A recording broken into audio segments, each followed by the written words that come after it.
එහෙම නේද? අපි අන්තිමට මාතෘකාව ලියලා තියෙන්නේ ඇල්මැති පාර්ශවනේ. හරි. දැන් බලාගෙන යමු. දැන් මට ඔයගලන්ට පාඩම් වෙලා තියෙන්න ඕන නේ. ව්‍යාපාරයක් කියන්නේ මොකක්ද කියලා මතක තියෙන්න ඕන ළමයින්ට.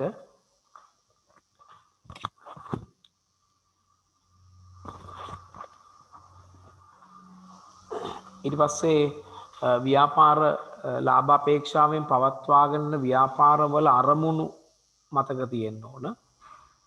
ඊට පස්සේ අවශ්‍යතා කියන්නේ මොකක්ද කියලා දැනගන්න ඕනි. උවමනා මොනවද කියලා දැනගෙන ඉන්න ඕන. හරිනේ. ඊට පස්සේ තමයි අපි එන්නේ දැන් ඇල්මැති පාර්ශව කියන තැනට. පෙළන්න පෙළ පොතේ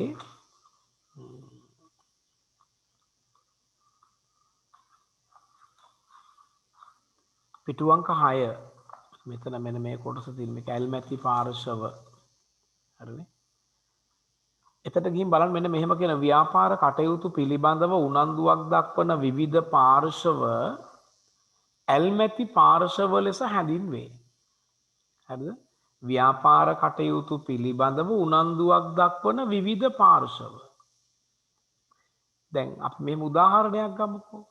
ඕගොල්ලෝ ගැන උනන්දු වෙන අය කවුද? දැන් ඕගොල්ලෝ ගැන උනන්දුවක් දක්වන පාර්ශව නේ. දැන් මේ දරුවෝ ගැන උනන්දුවක් දක්වනවා දෙමව්පියෝ.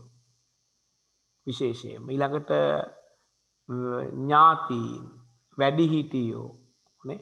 ඕගොල්ලන්ට උගන්වන ගුරුවරු මේ දරුවෝ කෙරෙහි උනන්දුවක් දක්වන පාර්ශව. අපි අන්න ඒගොල්ලන්ට කියන ඇල්මැති පාර්ශව. ඒතර ඕගොල්ලෝ සම්බන්ධයෙන් වැඩිහිටියෝ, දෙමව්පියෝ, ගුරුවරු ඇල්මැති පාර්ශව. දැන් ඒ වගේ ව්‍යාපාර කටයුතු පිළිබඳව උනන්දුවක් දක්වන අය. ව්‍යාපාර කටයුතු පිළිබඳව උනන්දුවක් දක්වන අයට අපි කියනවා ඇල්මැති පාර්ශව. දැන් පෙළ පොතේ දීලා තියෙනවා ව්‍යාපාර පිළිබඳව උනන්දුවක් දක්වන පාර්ශව 10ක් දීලා තියෙනවා. ඇල්මැති පාර්ශව 10ක්. ඔයි බලන්න මැද තියෙන ව්‍යාපාර කියලා නේද? වටේට තියෙනවා ඇල්මැති පාර්ශව. බලන්න කවුද ඉන්නේ කියලා මේ ඇල්මැති පාර්ශව අයිතිකරුවෝ ඉන්නවා. කලමනාකරු ඉන්නවා.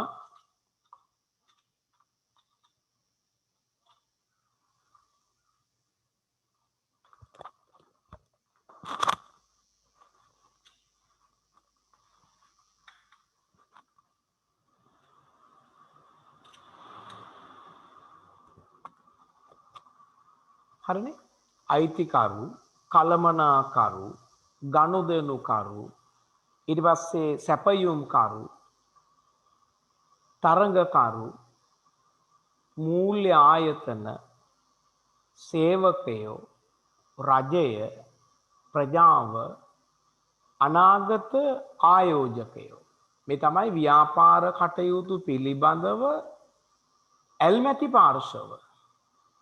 හරිද? ව්‍යාපාර කටයුතු පිළිබඳ උනන්දුවක් දක්වන පාර්ශවයන්. කවුද ඇල්මැති පාර්ශව? අයිතිකරුවන්, කලමනාකරුවන්, ගනුදෙනුකරුවන්, සැපයුම්කරුවන්, තරගකරුවන්, මූල්‍ය ආයතන, සේවකයෝ, රජය, ප්‍රජාව. හරිද?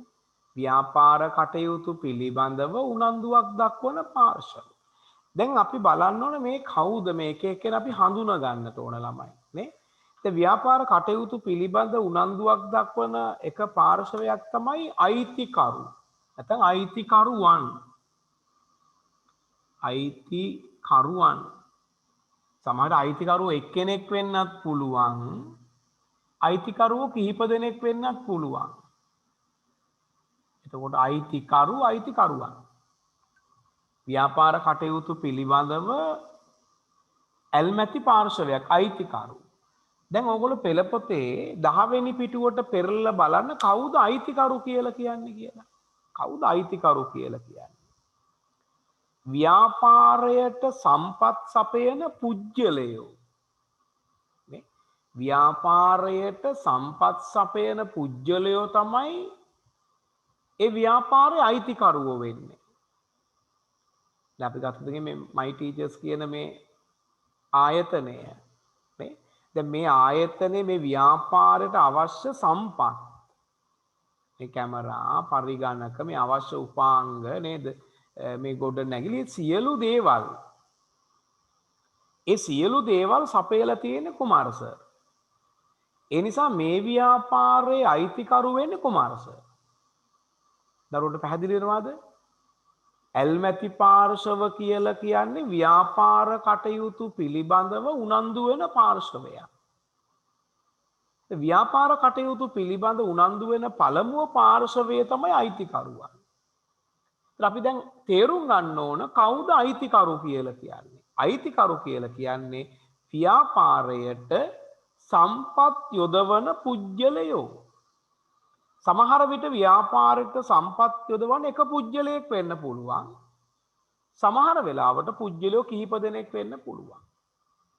හරිනේ? ඔන්න අද ඉගෙනගත අලුත් කාරණයක් අපි ව්‍යාපාරය කෙරෙහි ඇල්මැති පාර්ශව, ව්‍යාපාර කෙරෙහි උනන්දුවක් දක්වන පාර්ශව, ව්‍යාපාර කෙරෙහි උනන්දු වෙන එක පාර්ශවයක් තමයි අයිතිකරු. අයිතිකරු කියලා කියන්නේ ව්‍යාපාරයට අවශ්‍ය සම්පත් සපයන පුජ්‍යලයෝ. ඒ ව්‍යාපාරයේ අයිතිකරු. හරිද? නිකන් දැන් බලන්න ඕගොල්ලන් ගමේ තියෙන ව්‍යාපාර තියෙන ඒ ව්‍යාපාර වලට සම්පත්. දැන් ගමේ තියෙන සිල්ලර කඩේ ගන්නකෝ. ඒ කඩේ තියෙන ඉඩම, ඒ ගොඩ නැගිලි, ඒ කඩේට අවශ්‍ය කරන භාණ්ඩ නේ, ඒ තරාදී මේ සියලු සම්පත් යොදවල තියෙන එක්කෙන තමයි ඒ ව්‍යාපාරයේ අයිතිකරු බවට පත් වෙන්නේ. හරිනේ? ඔන්න ව්‍යාපාර කටයුතු පිළිබඳව උනන්දුවක් දක්වන පිරිස් වලට අපි කියනවා ඇල්මැති පාර්ශව. ඒ ඇල්මැති පාර්ශව අතර මුලින්ම ඉන්නේ අයිතිකරුවෝ. ඊළඟට බලන්න කලමනාකරුවෝ. ඇල්මැති පාර්ශවයක් තව කලමනාකරුවෝ. දැන් කලමනාකරු සමහර ආයතනවල කලමනාකරුවෝ එක්කෙනෙක්, සමහර තැන්වල කලමනාකරුවෝ කීප දෙනෙක් ඉන්න අවස්ථාවක් තියෙනවා. බලන්න කවුද කලමනාකරු කියලා කියන්නේ? ව්‍යාපාර කටයුතු මෙහෙයවන්නේ, ව්‍යාපාර කටයුතු මෙහෙයවන්නේ ව්‍යාපාරය පිළිබඳව අයිතිකරුගේ තීරණ ක්‍රියාත්මක කරන්නේ කලමනාකරු. අයිත් බලන්න ඇල්මැති පාර්ශවයක් තමයි කලමනාකරු. කවුද කලමනාකරු කියලා කියන්නේ? ව්‍යාපාර කටයුතු මෙහෙයවන්නේ ව්‍යාපාරය පිළිබඳ අයිතිකරුවන්ගේ තීරණ ක්‍රියාත්මක කරන්නේ කලමනාකරු. දැන් ඔබගේ පාසල ගත්තොත් ඔබගේ පාසලේ කලමනාකරු වෙන්නේ විදුහල්පතිවරයා. මම පැහැදිලි වෙන උදාහරණයක් ගත්තේ. ඔබගේ පාසලේ කලමනාකරු වෙන්නේ විදුහල්පතිවරයා. එතකොට විදුහල්පතිවරයා තමයි පාසලේ කටයුතු මෙහෙයවන්නේ. දැන් අපි මේ මයි ටීචර්ස් සිප් 7 ආයතනය සම්බන්ධයෙන් කතා කළා නේ. දැන් මෙතන ව්‍යාපාර කටයුතු මෙහෙයවන්නේ කුමාර සර්. ඒතර ව්‍යාපාර කටයුතු මෙහෙයවන්නේ ව්‍යාපාරය පිළිබඳ අයිතිකරුගේ තීරණ ක්‍රියාත්මක කරන්නේ කලමනාකරු. මම කිව්වා දැන් ඔබගේ පාසලේ ඉන්න විදුහල්පතිතුමා පාසලේ කලමනාකරු. ඒතර එයා තමයි පාසලේ කටයුතු මෙහෙයවන්නේ. ඒතර පාසල පිළිබඳව පාසලේ අයිතිකරු වෙන්නේ රජය. පාසලේ අයිතිකරු වෙන්නේ රජයනේ. පාසල අයිති රජයට. එතකොට පාසල පිළිබඳ රජයේ තීරණ ක්‍රියාත්මක කරන්නේ විදුහල්පතිවරයා. පාසල සම්බන්ධ වන රජයේ තීරණ ක්‍රියාවට නම් වන්නේ විදුහල්පතිවරයා. එතකොට ව්‍යාපාර කටයුතු මෙහෙයවන්නේ ව්‍යාපාරය පිළිබඳ අයිතිකරුගේ තීරණ ක්‍රියාත්මක කරන්නේ අන්න එයාට අපි කියනවා ව්‍යාපාරේ කලමනාකරු. හරිනේ? මේ අපි කතා කරන්නේ ඇල්මැති පාර්ශවය. ඊළඟට ව්‍යාපාර කටයුතු පිළිබඳව ඇල්මැති පාර්ශවයක් තමයි ගනුදෙනුකරුවන්. දැන් අපේ ව්‍යාපාරයේ සම්බන්ධයෙන් කතා කරොත් මේ මොහොතේ අපිත් එක්ක සම්බන්ධ වෙන දරුවෝ තමයි අපේ ගනුදෙනුකරුවෝ. ව්‍යාපාරය කෙරෙහි ඇල්මැති පාර්ශවයක් ගනුදෙනුකරුවන්. ගනුදෙනුකරු කියලා කියන්නේ භාණ්ඩ හා සේවා මිලදී ගන්නා පුජ්‍යලයන්. භාණ්ඩ හා සේවා මිලදී ගන්න පුජ්‍යලයෝ තමයි ව්‍යාපාරික ගනුදෙනුකරු. දැන් අපි දන්නවා ඒ ව්‍යාපාර විසින් සපයන දේ අනුව ව්‍යාපාර වර්ග දෙකයි. නේ? ස්පර්ශ කරන්න පුළුවන් භෞතික පැවැත්මක් තිබෙන දෑ අපි කියනවා භාණ්ඩ කියලා. එවැනි දේ නිපදවන ව්‍යාපාර අපි කියනවා භාණ්ඩ නිෂ්පාදන ව්‍යාපාර. ඒ වගේම අපි කිව්වා පාරිභෝගිකයන් වෙත යම්කිසි ක්‍රියාවක් හෝ ක්‍රියාවලියක් සපයන ව්‍යාපාර තියෙනවා නම් ඒවා සේවා සපයන ව්‍යාපාර. දැන් මේ මොහොතේ මම සපයන්නේ සේවාවක්. එතන මේක සේවා සපයන ව්‍යාපාරයක්. එතකොට යම් ව්‍යාපාර භාණ්ඩ නිෂ්පාදනය කරන සමහර ව්‍යාපාර සේවා නිෂ්පාදනය කරනවා. එතකොට මේ භාණ්ඩ හෝ සේවා මිලට ගන්න අයට අපි කියනවා ගනුදෙනු කරුවන්. ඒතර ව්‍යාපාරයකට ඉතාමත්ම වැදගත් වන පාර්ශවය තමයි ගනුදෙනු කරුවෝ. ව්‍යාපාරේ පවත්වගෙන යන්න බෑ ගනුදෙනු කරුවෝ නැත්නම්. ඊළඟට ඉන්නේ සැපයුම් කරුවන්. සැපයුම් කරුවන්. දැන් ව්‍යාපාර පවත්වගෙන යනකොට ඒ ව්‍යාපාර වලට විවිධ දේවල් අවශ්‍යයි. අපි ගමුකෝ දැන් අපේ ගමේ තියෙන ව්‍යාපාරයක් මම ගත්තොත් අපේ ගමේ තියෙන මේ ආහාර පාර්සල් කරලා ඒව කඩවලට විකුණන ව්‍යාපාරයක්. එයාගේ ව්‍යාපාර කඩුව තමයි දවල් ආහාර පිළියෙල කරලා ඒව පැකට් කරලා කඩවල තියලා මිනිසුන්ට විකුණනවා. එතකොට දැන් මෙයාට මේ ව්‍යාපාරේ කරගෙන යන්න එයාට දැන් මේ එළවලු ටික අවශ්‍යයි, මාළු ටික අවශ්‍යයි නේ. එතකොට රම්ප කරපිංච ටික අවශ්‍ය වෙනවා නේ. එතකොට පොල් ටික අවශ්‍යයි. එතකොට එයා එක එක අය එයාගේ මේ කෑම සකස් කරන ව්‍යාපාරෙට එක පුජ්‍යලයක් ඉන්නවා. එයා තමයි මාළු ගෙනත් දෙන්නේ. තව පුජ්‍යලයක් ඉන්නවා. එයා තමයි පොල් ටික ගෙනත් දෙන්නේ. තව පුජ්‍යලයක් ඉන්නවා. එයා තමයි එළවලු ටික ගෙනත් දෙන්නේ. එතකොට මේ එළවලු ව්‍යාපාරෙට එළවලු ටික ගෙනත් දෙන එක්කෙනා, පොල් ටික ගෙනත් දෙන එක්කෙනා, මාළු ටික ගෙනත් දෙන එක්කෙනා ඒ ව්‍යාපාරේ සපයුම් කරුවා. හරිද? ඒ කියන්නේ යම් ව්‍යාපාරයකට විවිධ දෑ අවශ්‍ය වෙනවා. අන්නේ අවශ්‍ය වෙන දේවල් සපයන අයට අපි කියනවා සපයුම් කරුවන් කියලා. ඊට පස්සේ ඉන්නවා තරඟකරුවෝ. ව්‍යාපාරය පිළිබඳ ඇල්මැති පාර්ශව තරඟකරුවන්.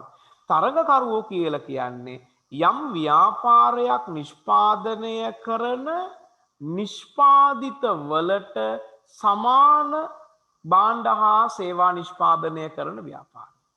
නේ? දැන් උපකාරක පන්තියක් ගත්තොත් ඒ උපකාරක පන්තියට තරඟකරුවෙක් වෙන්නේ තවත් උපකාරක පන්තියක්. අපි සිල්ලර වෙළඳසලක් ගත්තොත් ඒ සිල්ලර වෙළඳසලට තවත් සිල්ලර වෙළඳසලක් තරඟකරුවෙක්. පැහැදිලිනේ?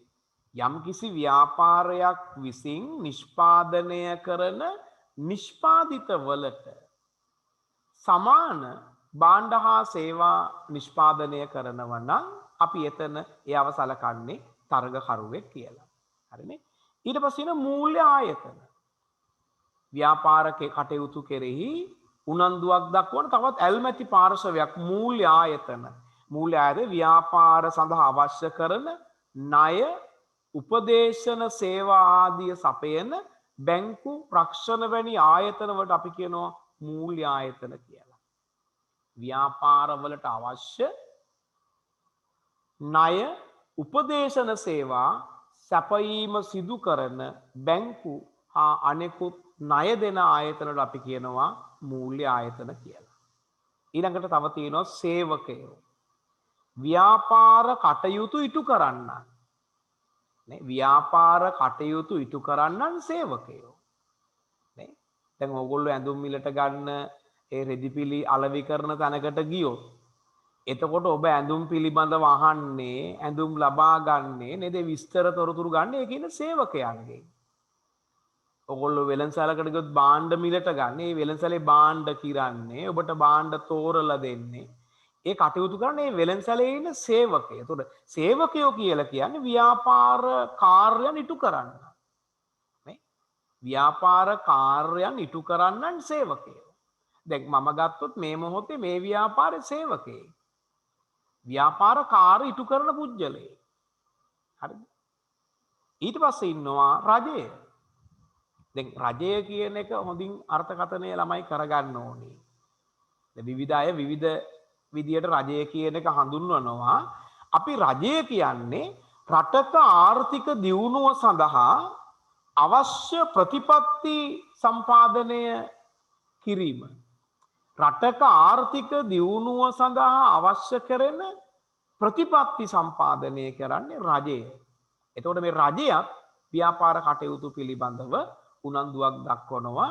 රජය කියන්නේ ව්‍යාපාර කෙරෙහි ඇල්මැති පාර්ශවයක්. අනික තමයි ප්‍රජාව. ප්‍රජාව කියලා කියන්නේ ව්‍යාපාරයෙන් පිටත ජීවත් වෙන ව්‍යාපාරයෙන් පිටත ජීවත් වෙන ජනතාව. නේ. දැන් ගමේ තියෙන සිල්ලර වෙළඳ ව්‍යාපාරය, ඒ සිල්ලර වෙළඳ ව්‍යාපාරය පිටතින් තමයි ඔබ ජීවත් වෙන්නේ. එතකොට ඔබ කියන්නේ ප්‍රජාව. ප්‍රජාව කියන කොටසත් ව්‍යාපාර කටයුතු පිළිබඳ උනන්දුවක් දක්වනවා. ඇල්මැති පාර්ශවයක්. හරිනේ. ඊළඟට ඉන්නවා අනාගත ආයෝජකයෝ. නේ. දැන් අපි හිතමු ගමේ තියෙන සිල්ලර වෙළඳ සැලක්. දැන් තව ගමේ තව මිනිස්සෙක් ඉන්නවා. එයා ගාතේ සල්ලි තියෙනවා.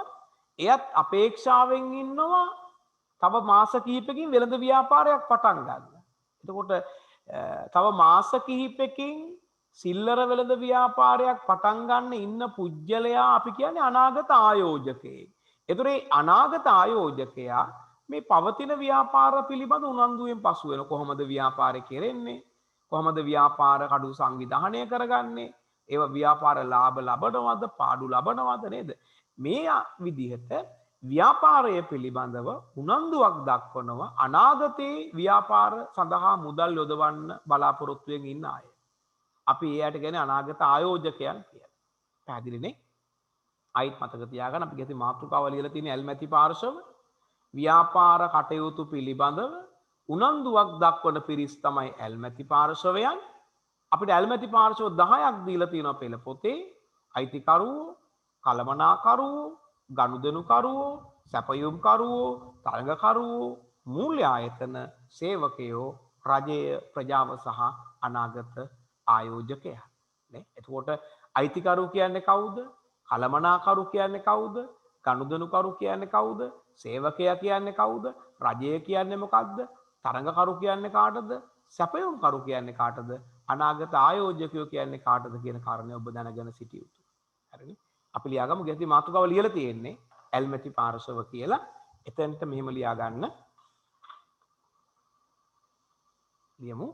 ව්‍යාපාර කටයුතු පිළිබඳව ව්‍යාපාර කටයුතු පිළිබඳව ව්‍යාපාර කටයුතු පිළිබඳව උනන්දුවක් දක්වන ව්‍යාපාර කටයුතු පිළිබඳව උනන්දුවක් දක්වන විවිධ පාර්ශව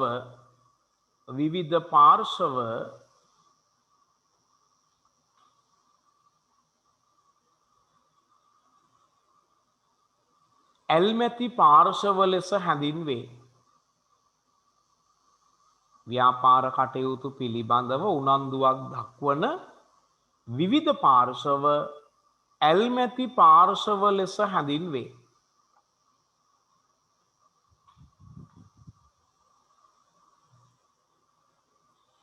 එනම්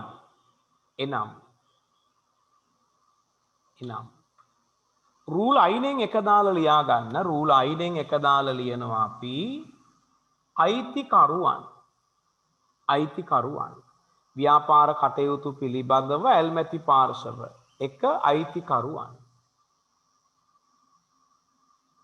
ඉස්සරහින් මේ වගේ ඉරි කෑල්ලක් ගහලා අපි අයිතිකරුවන් කියන්නේ කවුද කියලා පුතේ නිර්වචනය කරගන්න ඕනේ. අයිතිකරුවෝ කියන්නේ කවුද කියලා අපි ලියා ගන්න ඕනේ. පාට මාරු කරලා අයිතිකරු කියලා ලියලා ඉස්සරහින් මෙම ලකුණක් දාලා පාට මාරු කරලා අපි ලියා ගන්නවා අයිතිකරු කියන්නේ කවුද කියලා. හරිද? ලියා ගන්න. ව්‍යාපාරයකට මෙතන ලියන්නේ පැහැදිලිනේ? මෙතන ලියාගෙන යන්නේ ව්‍යාපාරයකට මෙහෙම ලියාගෙන යන්න ඕනේ. ව්‍යාපාරයකට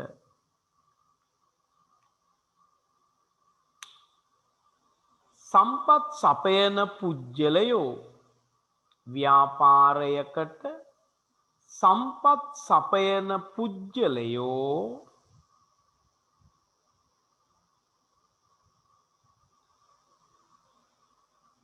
එහි අයිතිකරුවෝ වෙති. ව්‍යාපාරයකට සම්පත් සපයන පුජ්‍යලයෝ එහි අයිතිකරුවෝ වෙති. හරිද? ව්‍යාපාරයකට අවශ්‍ය සම්පත් සපයන පුජ්‍යලයෝ එහි අයිතිකරුවෝ වෙති. හැබැයි ඔයගොල්ලෝ මතක තියාගන්න සමහර වෙලාවට ව්‍යාපාරයට සම්පත් සපයලා තියෙන එක පුජ්‍යලයක්. එක පුජ්‍යලයක් සම්පත් සැපෙවුවා නම් එතන අයිතිකාරය වෙන්නේ එක්කෙනා. සමහර වෙලාවට ව්‍යාපාරය සඳහා පුජ්‍යලයෝ කිහිප දෙනෙක් තමයි සම්පත් සපයලා තියෙන්නේ. පුජ්‍යලයෝ කිහිප දෙනෙක් සම්පත් සැපෙවුවා නම් එතන ඉන්නවා අයිතිකරුවන් කිහිප දෙනෙක්. හරිද? එක්කෙනෙක් වෙන්නත් පුළුවන්, අයිතිකරුවෝ කිහිප දෙනෙක් වෙන්නත් පුළුවන්. හරි. ඊට දෙවෙනි එක දෙවෙනි එක ලියා ගන්න කලමනාකරුවෝ දෙවෙනි කාරණය කලමනාකරුවෝ. දැන් කලමනාකරුවෝ කිව්වහම ඒතර කීප දෙනෙක්නේ. සමහර ව්‍යාපාරවල මට කලින් කියන අමතක වුණා. සමහර ව්‍යාපාරවල අයිතිකරුමයි කලමනාකරු වෙන්නේ. නේ? දැන් මයි ටීචර්ස් ආයතනය ගත්තොත් ඒකේ අයිතිකරුම තමයි කලමනාකරු. අයිතිකරු කුමාර සර්, කලමනාකරුත් කුමාර සර්. හැබැයි සමහර ව්‍යාපාර තියෙනවා අයිතිකරු වෙන එක්කෙනෙක්, කලමනාකරු තව එක්කෙනෙක්. තව ව්‍යාපාර තියෙනවා අයිතිකරු වෙනම කලමනාකරු කිහිප දෙනෙක් ඉන්නවා. දැන් මානව සම්පත් කලමනාකරු නේ, අලවි කටයුතු පිළිබඳ කලමනාකරු එමෙ එක එක අංශ වලට බෙදලා ඒවයිත් වෙන වෙනම කලමනාකරුවන් පත් කරලා තියෙන අවස්ථා තියෙනවා. පැහැදිලි වෙනවනේ? අපි ලියනවා දෙවෙනි කාරණේ කලමනාකරුවෝ කියලා ලිව්වා. ඊට පස්සේ පැහැදිලි කරගන්නවා. මෙහෙම ලියන්න. ව්‍යාපාර කටයුතු මෙතන ලියවෙනවා ව්‍යාපාර කටයුතු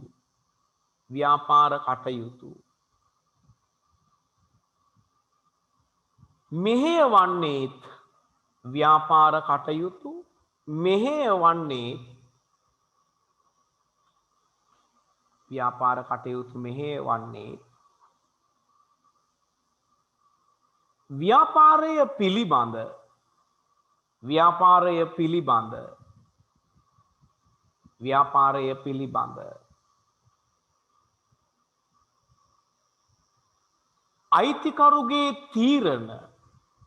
ව්‍යාපාරය පිළිබඳ අයිතිකරුගේ තීරණ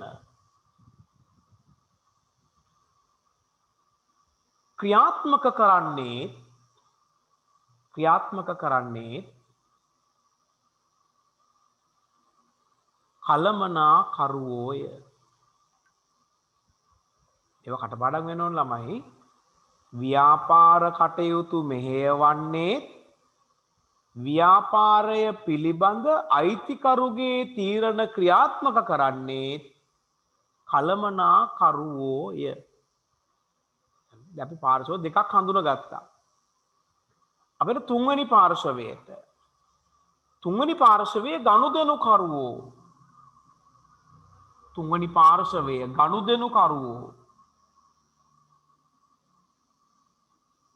ගනුදෙනුකරුවෝ.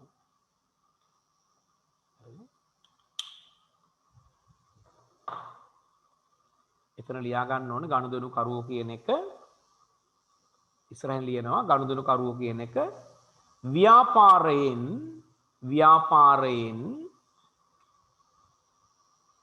ව්‍යාපාරයෙන් භාණ්ඩ හා සේවා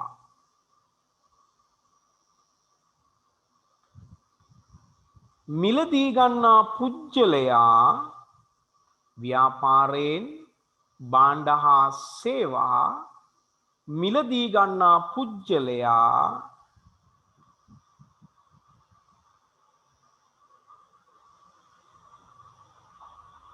ගනුදෙනුකරුවේ. ව්‍යාපාරයෙන් භාණ්ඩ හා සේවා මිලදී ගන්නා පුජ්‍යලයා ගනුදෙනු කරුවේ. ඒගොල්ලෝ මේ මොහොතේ අපේ ව්‍යාපාරේ ගනුදෙනු කරුවේ. ඊළඟ පාර්ශවයට අපි යනවා. ඊළඟ පාර්ශවයට හතරවෙනි පාර්ශවයේ සැපයුම් කරුවෝ. සැපයුම් කරුවෝ. එතන වෝ කිහිප දෙනෙක් නේ. දැන් මම ගත්ත ව්‍යාපාරය අර දිවා ආහාරය සකස් කරලා පැකට් කරලා වෙළඳ පොළට දාන ව්‍යාපාරයක්. එතකොට ඒ ව්‍යාපාරෙට එළවලු ගෙනත් දෙන එක්කෙන එළවලු සැපයුම් කරු. මාළු ගෙනත් දෙන එක්කෙන මාළු සැපයුම් කරු. නේ? එතකොට පොල් ගෙනත් දෙන කෙන පොල් සැපයුම් කරු. දැන් මේ සැපයුම් කරුවෝ නැත්තම් ඒ මම කියපු ව්‍යාපාරිකයට ව්‍යාපාර කටයුත්ත කරගෙන යන්න බෑ. නේ? මාළු සපයන එක්කෙන මාළු ටික සැපෙව්වේ නැතොත් කෑම පාර්සල් එක කඩේට දාන්න වෙන්නේ මාළු නැත්නම්. පොල් සපයන එක්කෙනා කලට වේලාවට පොල් ටික සැපෙව්වේ නැතොත් කෑම පාර්සලේ හදනකොට ව්‍යංජන හදන්න වෙන්නේ පොල් කිරි භාවිත කරන්නේ නැතුව. එහෙම වුණොත් ව්‍යාපාරය කරගෙන යන්න බැරි වෙනවා. ඒතර ව්‍යාපාරයක් පිළිබඳව ඊටම වැදගත් ඇල්මැති පාර්ශවයක් තමයි සැපයුම් කරුවෝ කියලා කියන්නේ. ලියා ගන්න. ව්‍යාපාරයකට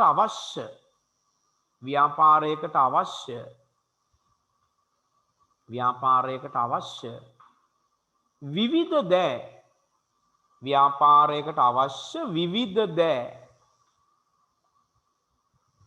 සපයන්නෝ ව්‍යාපාරයකට අවශ්‍ය විවිධ දෑ සපයන්නෝ සැපයුම් කරුවන් වෙති. ව්‍යාපාරයකට අවශ්‍ය විවිධ දෑ සපයන්නෝ සැපයුම් කරුවෝ වෙති. සැපයුම් කරුවෝ වෙති.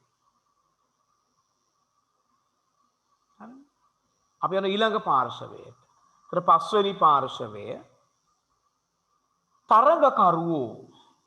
මේක ලේසි මතක තියාගන්න. දැන් අයිතිකරුවෝ, කලමනාකරුවෝ, ගනුදෙනුකරුවෝ, සැපයුම් කරුවෝ, තරගකරුවෝ.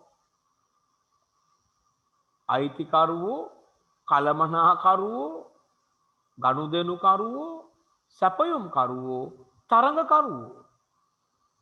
ඇල්මැති පාර්ශව 10න් 5ක්ම වෝ තියෙන්නේ වෝ. එතකොට අපි කියමු තරගකරුවෝ කියලා. තරගකරුවෝ කියලා කියන්නේ අපි කරන ව්‍යාපාරයේ විදියම ව්‍යාපාරයක් කරනවා නම් ඒගොල්ලෝ තරගකරුවෝ. නේ? ඒගොල්ලෝ තරගකරුවා. කියන්නේ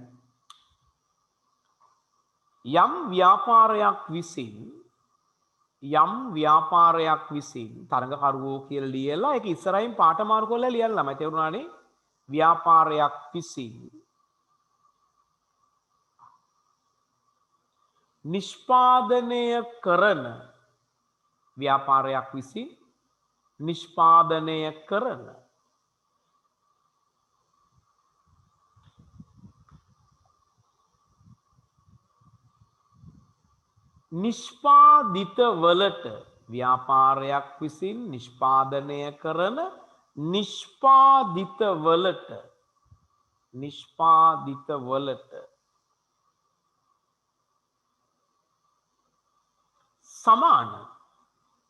නිෂ්පාදිතවලට සමාන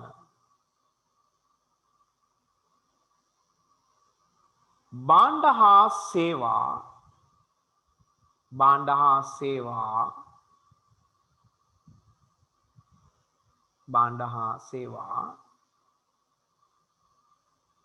නිෂ්පාදනය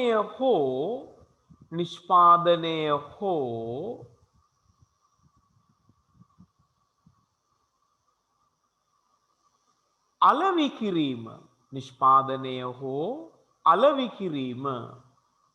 අලෙවි කිරීම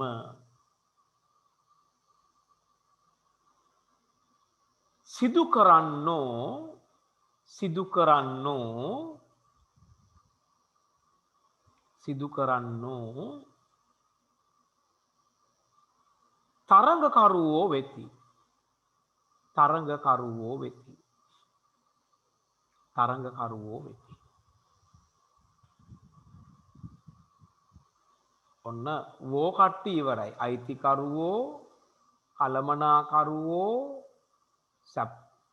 ගනුදෙනුකරුවෝ, සැපයුම්කරුවෝ, තරඟකරුවෝ. ඇල්මැති පාර්ශව පහක් අපි හඳුනගෙන ඉවරයි.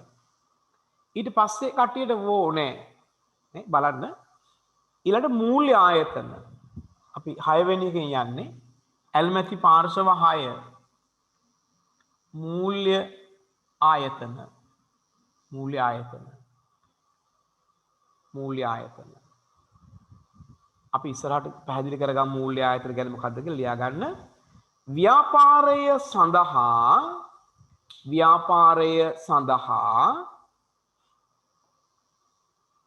ව්‍යාපාරය සඳහා අවශ්‍ය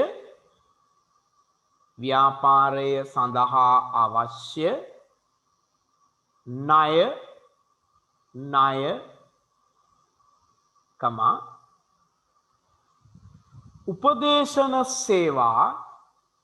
උපදේශන සේවා ව්‍යාපාරයට අවශ්‍ය ණය උපදේශන සේවා ආදිය සපයන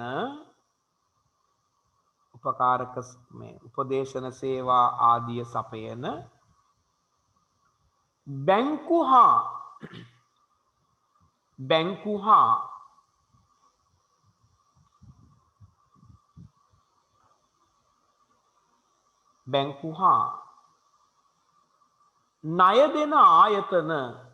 බැංකු හා ණය දෙන ආයතන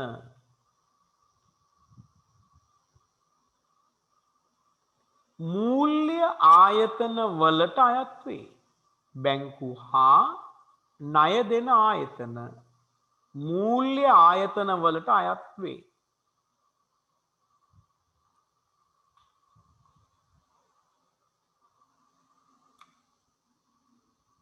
හරි. අපි යන ඊළඟ ඇල්මැති පාර්ශවයට සේවකයෝ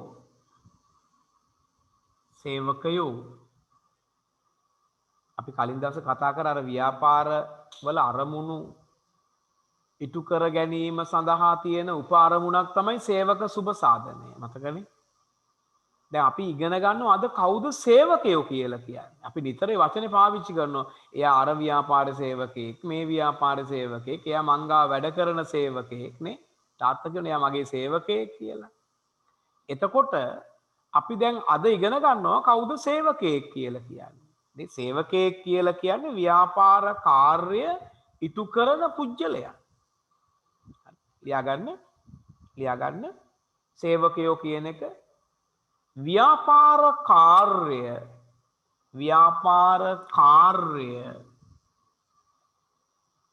ව්‍යාපාර කාර්ය ඉටු කරන පුජ්‍යලයෝ ව්‍යාපාර කාර්ය ඉටු කරන පුජ්‍යලයෝ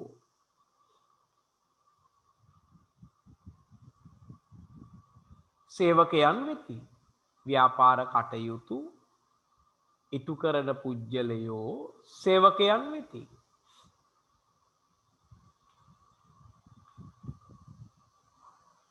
පස්සේ 8 වෙනි පාර්ශවයේ පුතේ 8 වෙනි එක රජය.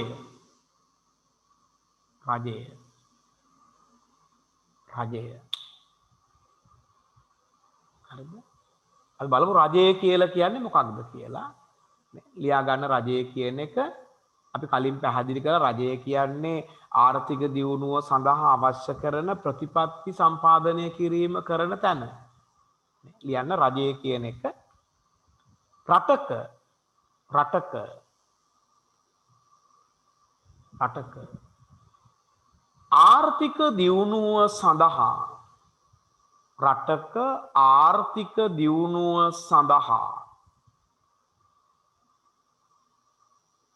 ආර්ථික දියුණුව සඳහා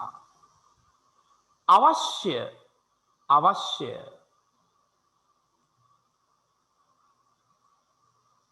ප්‍රතිපත්ති රටක ආර්ථික දියුණුව සඳහා අවශ්‍ය ප්‍රතිපත්ති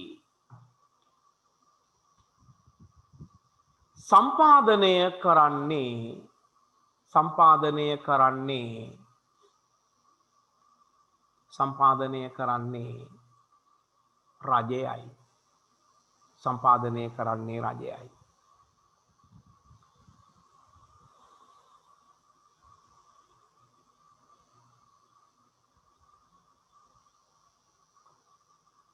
ඊට පස්සේ පුතේ අපි ඊළඟ එකට යන්නේ 9 වෙනි ඇල්මැති පාර්ශවය ප්‍රජාව.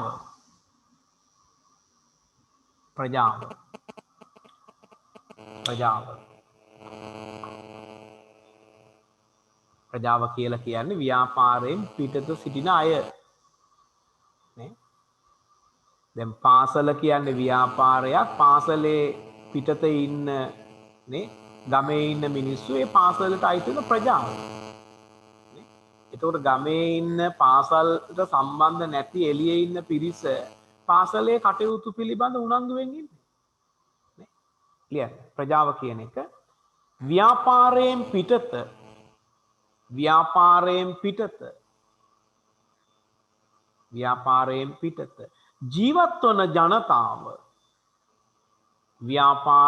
පිටත ජීවත් වන ජනතාව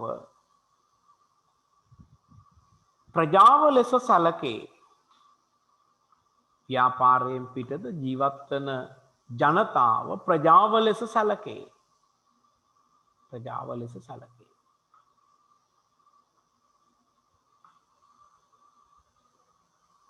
අන්තිම ඇල්මැති පාර්ශවය අනාගත ආයෝජකයෝ 10.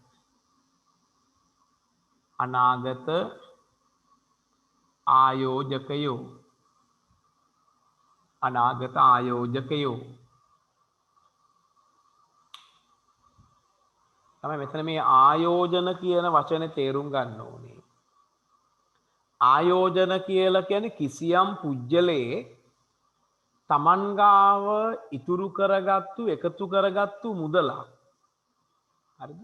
තමන් ගාව තියෙන මුදලක් අනාගතේ ලාභ ඉපීමේ අරමුණින් යොදවනවා නම් පුජ්‍යලයේ ගාව තියෙන ඉතුරු අනාගතේ ලාභ ඉපීමේ අරමුණින් යොදවනවා නම් කිසියම් දෙයක අපි ඒකට කියන්නේ ආයෝජන. දැන් ඔයගොල්ලන්ගේ දෙමව්පියෝ විශේෂයෙන්ම තාත්තා හම්බ කරනවා එකෙන් යම් ප්‍රමාණයක් පරිභෝජනය කරනවා. එතකොට උපයන ආදායමෙන් යම් කොටසක් පරිභෝජනය කරලා යම් ප්‍රමාණයක් අපි ඉතුරු කරගන්න. අන්න එසේ ඉතුරු කරගත්තු මුදල් ටික යොදවලා තාත්තා අනාගත ලාභ ඉපීමේ අරමුණෙන් ඉඩමක් මිලට ගත්තොත් අපි ඒක සලකන්නේ ආයෝජනයක් කියලා. පැහැදිලිනේ? එතකොට යම්කිසි පුජ්‍යලයේ ඉතුරු කරගත්තු මුදල් අනාගතේ ලාභ ඉපීමේ අරමුණින් යම්කිසි දෙයක ආයෝජනය කරන්න බලාපොරොත්තුවෙන් ඉන්නවා නම් අන්න ඒගොල්ලන්ට අපි කියන අනාගත ආයෝජකයෝ. හරිද? ලියන්න. අනාගතයේදී මේකට ලියාගන්න.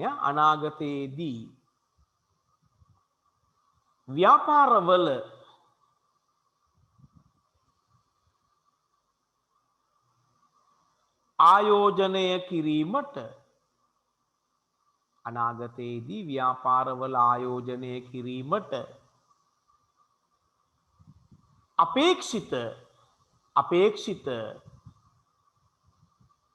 අපේක්ෂිත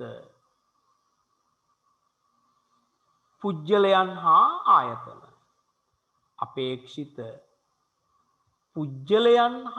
ආයතන. අපේක්ෂිත පුජ්‍යලයන් හා ආයතන. ඔන්න අපි ඇල්මැති පාර්ශව ලියලා ඉවර කරා. පොතේ තියෙන එකම තමයි මම ආපහු ලියුව වෙන කරන්න දෙයක් නැහැ. මොකද ඇල්මැති පාර්ශව කියලා මැටි ගහලා හදන්නේ නේද? ව්‍යාපාර කටයුතු පිළිබඳ උනන්දුවක් දක්වන පාර්ශව ඇල්මැති පාර්ශව. අපි ඇල්මැති පාර්ශව 10ක් හඳුනාගත්තා. අයිතිකරුවෝ, කළමනාකරුවෝ, ගනුදෙනුකරුවෝ, සැපයුම්කරුවෝ, තරඟකරුවෝ. ඊට පස්සේ මූල්‍ය ආයතන, රජය, ප්‍රජාව, අනාගත ආයෝජකයෝ සහ සේවකයෝ කියලා. හරිද? දැන් ලියන්න මාතෘකාවක් ලියන්න. ඇල්මැති පාර්ශව හා මාතෘකාවක් ලියන්න පුතේ. ඇල්මැති පාර්ශව හා ඇල්මැති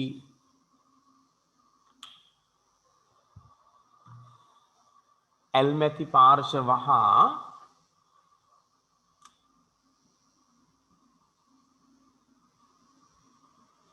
ඇල්මැති පාර්ශව සහ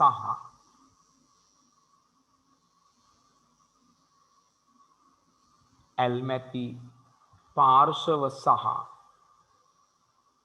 ඔවුන්ගේ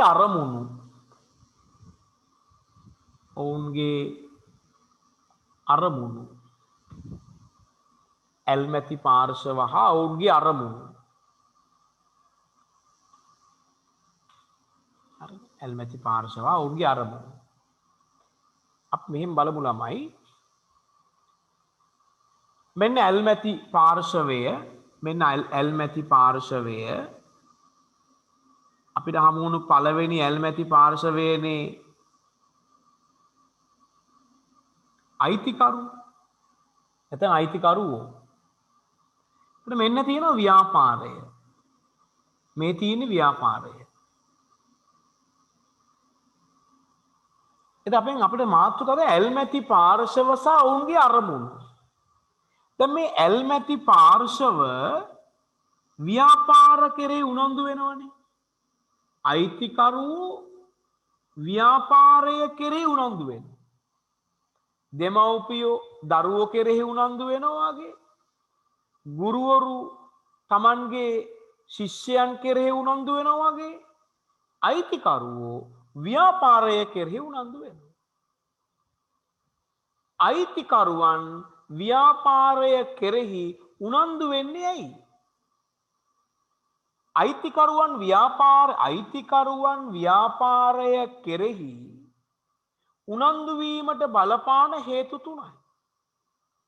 අයිතිකරුවන් ව්‍යාපාර කටයුතු කෙරෙහි උනන්දු වීමට බලපාන හේතු තුනයි. නේ?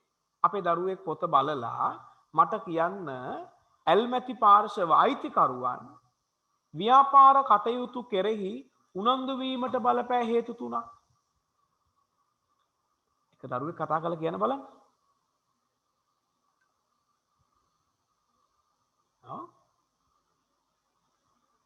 අයිතිකරුවන් ව්‍යාපාර කටයුතු කෙරෙහි උනන්දු වෙන්නේ ඇයි? දැන් අයිතිකරුවෝ ව්‍යාපාර කටයුතු පිළිබඳව උනන්දු වෙන්න එක හේතුවක් තමයි ආයෝජනයේ සුරක්ෂිතතාව.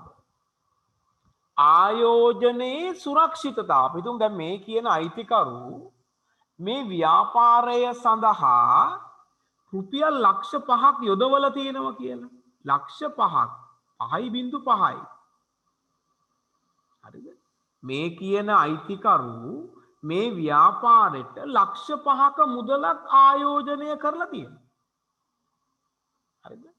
එතකොට නිරන්තරයෙන් අයිතිකරු බලනවා තමා විසින් ආයෝජනය කරන ලද රුපියල් ලක්ෂ 5 සුරක්ෂිතව තියෙනවද කියන කාරණය.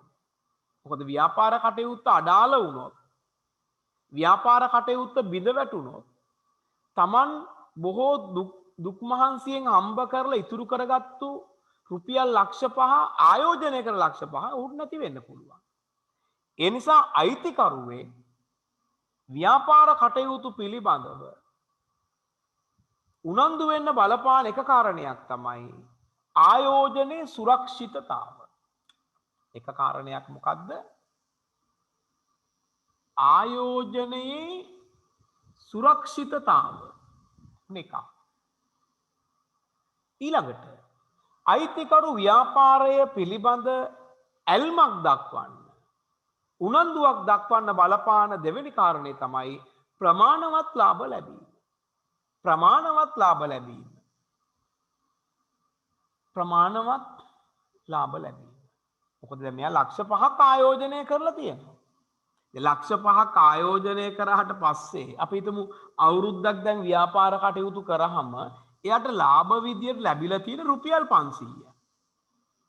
ලක්ෂ 5ක මුදලක් ආයෝජනය කරා. අවුරුද්දක් ව්‍යාපාර කටයුත්ත කරා. එයාට ලාභ ලැබිලා තියෙනවා. හැබැයි ලාභයේ ලෙස ලැබිලා තියෙන රුපියල් 500. ඒ වුණත් ඒක ප්‍රමාණවත් ලාභයක් නෙමෙයි. ඒ නිසා අයිතිකරු නිරන්තරයෙන් ව්‍යාපාර කටයුතු පිළිබඳව උනන්දු වෙනවා. මොකද්ද හේතුව? Taman ආයෝජනය කළ මුදලට ප්‍රමාණවත් ලාභ ලැබෙනවද කියලා බලන්න. ඊළඟ කාරණය තමයි ව්‍යාපාරේ අනාගත වර්ධනය. ව්‍යාපාරේ අනාගත වර්ධනය. ව්‍යාපාරේ අනාගත වර්ධනය. පැහැදිලි වෙනවද? අයිතිකරු ව්‍යාපාර කටයුතු පිළිබඳව ඇල්මක් දක්වන්නේ මෙන්න මේ කියන කාරණා තුන නිසා. මොකද්ද කාරණා තුන? ආයෝජනයේ සුරක්ෂිතතාව, ප්‍රමාණවත් ලාභ ලැබීම, ව්‍යාපාරයේ අනාගත කටයුතු දියුණු වීම. ව්‍යාපාරයේ අනාගත වර්ධනය. හරිද? දැන් තව පාර්ශවයක් අපි ගමු. ව්‍යාපාරයේ කෙරේ උනන්දු දක්වන තව පාර්ශවයක්නේ කලමනාකරු කියලා කියන්නේ. උනත් මෙතන කලමනාකරු. ඒ සමහර ව්‍යාපාරවල අයිතිකරුමයි කලමනාකරු වෙන්නේ. කලමනාකරු. දැන් කලමනාකරුත් ව්‍යාපාර කටයුතු පිළිබඳ උනන්දුවක් දක්වනවා.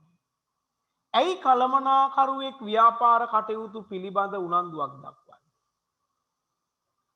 ප්‍රධාන හේතු දෙකයි. එකක් තමයි ව්‍යාපාර අරමුණු ඉටු කර ගැනීමට අවශ්‍ය කලමනාකරන තීරණ ගැනීම හා එම තීරණ ක්‍රියාත්මක කිරීම. කලමනාකරුවෙක් ව්‍යාපාර කටයුතු කෙරෙහි උනන්දු වෙන්නේ ව්‍යාපාර අරමුණු ඉටු කර ගැනීමට අවශ්‍ය කලමනාකරන තීරණ ගැනීමට හා එම තීරණ ක්‍රියාත්මක කිරීමට කලමනාකරුවෝ ව්‍යාපාර කටයුතු පිළිබඳ උනන්දුවක් දක්වනවා. දෙවෙනි කාරණය තමයි රැකියා වර්ධනය හා රැකියා තෘප්තිය. රැකියා වර්ධනය හා රැකියා තෘප්තිය පිළිබඳව කලමනාකරු ව්‍යාපාරය කෙරෙහි ඇල්මක් දක්වන උනන්දුවක් දක්වන. ඊළඟට සේවකයෝ ව්‍යාපාරයක ඉන්න සේවකයන්. සේවකයෝ කීප දෙනෙක් ඉන්නවනේ ව්‍යාපාරයක නේද? මේ ඉන්න සේවකයෝ මේගොල්ලොත් ව්‍යාපාර කටයුතු කෙරේ උනන්දු වෙනවා.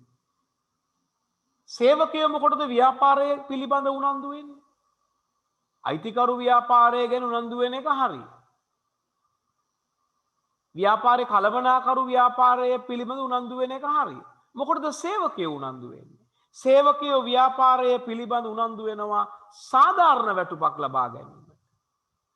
සේවකය ව්‍යාපාර කටයුතු පිළිබඳ උනන්දුවක් දක්වන ප්‍රධාන හේතු දෙකයි. එක සාධාරණ වැටුපක් ලබා ගැනීම. දෙවෙනි කාරණය තමයි රැකියාවේ සුරක්ෂිත බව. මොකද Taman වැඩ කරන ආයතනයේ වහලා දැම්මොත් Tamanට රැකියාව නැති වෙනවා. ඒ නිසා නිරන්තරයෙන් සේවකය ව්‍යාපාරය පිළිබඳ උනන්දුවක් දක්වනවා. හේතු දෙකයි. එකක් තමයි සාධාරණ වැටුපක් ලබා ගන්න. අනික තමන්ගේ රැකියාවේ සුරක්ෂිත බව තහවුරු කරගන්න. ඒ වගේම ගනුදෙනුකරුවන් ව්‍යාපාර කටයුතු කෙරේ උනන්දුවක් දක්වනවා. නේ?